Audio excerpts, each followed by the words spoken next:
بسم اللہ الرحمن الرحیم۔ میں مسجد کوفے میں جمعہ پڑھایا جا رہا تھا اور ممبر پہ معمولی آدمی نہیں، مولا علی شیر خدا بیٹھے ہوئے تھے۔ خطبہ جمعہ ہو رہا تھا تو جناب علی المرتضیٰ نے جمعہ روک کے فرمایا، بتاؤ بھائی مسلمانوں سب سے بہادر کون ہے؟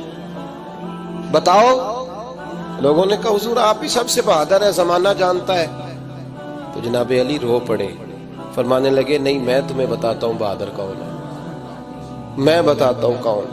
میں جب اللہ مجھے توفیق دیتا ہے نا، میں حرم کعبہ جاتا ہوں تو میں جب خانہ کعبہ کے پاس بیٹھتا ہوں نا تو میں یہ والی حدیث یاد کرتا ہوں، یہ روایت میری آنکھوں کے سامنے آتی ہے، اس کو میں اپنے ذہن میں حاشیہ خیال میں لاتا ہوں۔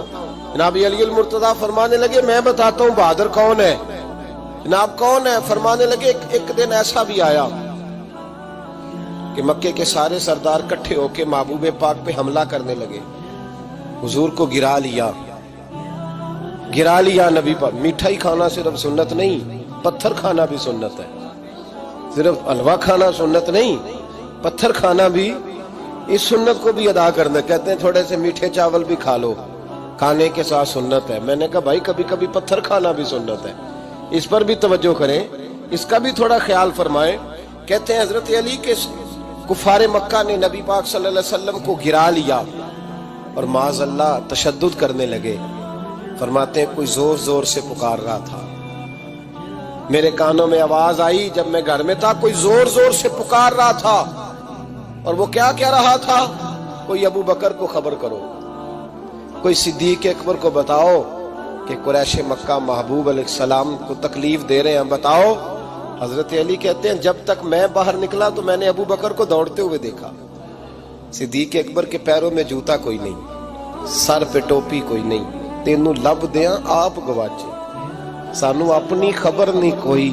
کہتے ہیں بھاگتے جا رہے ہیں، اور پھر جب صدیق اکبر پہنچے تو میں دوڑا آ رہا تھا اور منظر دیکھ بھی رہا تھا کہ ابو بکر صدیق نے ایک کافر کو ادھر پھینکا، دوسرے کو ادھر پھینکا، تیسرے کو ادھر، اور ساتھ ساتھ فرماتے جا رہے ہیں ظالموں اسے مارتے ہو جو تمہیں جنت کا راستہ دکھاتا ہے، ظالموں ان پر تشدد کرتے ہو جو تمہیں جہنم سے بچاتے ہیں، جو تمہیں اللہ کا قرب دیتے ہیں، جو تمہیں دنیا کی آزمائشوں سے بچانے آئے۔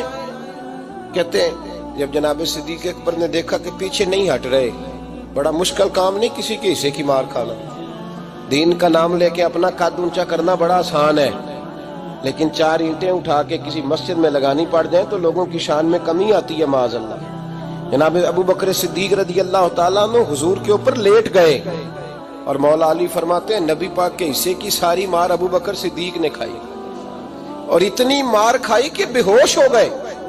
ان کے قبیلے کے لوگ آئے، اٹھایا، اور قبیلے کے ایک شخص نے کہا قریش مکہ یاد رکھنا اگر ابو بکر کو کچھ ہوا تو تمہیں بدلہ دینا پڑے گا۔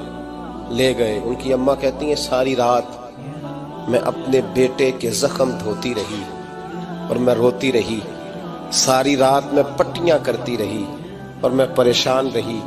برادری ساری کٹھی تھی کہ ابو بکر کو ہوش آئے اور وہ بتائیں کون کون شامل تھا تو ہم بدلے کی کوشش کریں۔ والدہ کہتی ہیں میرے دل میں خیال تھا کہ ابو بکر تو جب بھی اٹھے گا پہلا نام محمد عربی کا لے گا صلی اللہ علیہ وسلم، تو یہ تو ناراض ہو جائیں گے۔ اتنی خیال تھا کہ تھوڑی دیر کے لیے اپنے محبوب کا نام کبھی معاذ اللہ نہ لیں، برادری کٹھی ہے، میرے دل میں خیال تھا، لیکن کہتے ہیں وہی ہوا۔ حضرت سیدنا ابو بکر صدیق کی آنکھ کھلی، کہا حضور کا پتہ بتاؤ۔ اماں کہتی ہیں میں نے کان میں کہا ابو بکر ذرا ٹھہر جا، برادری ساری کٹھی ہے، تو حضور کا نام لے گا تو چلے جائیں گے۔ تو کہتے ہیں ابو بکر اٹھ کے بیٹھ گئے، کہنے لگے جس نے بیٹھنا ہے بیٹھے، جس نے جانا ہے جائے، مجھے برادری کی ضرورت نہیں، مدینے والے محبوب کی ضرورت۔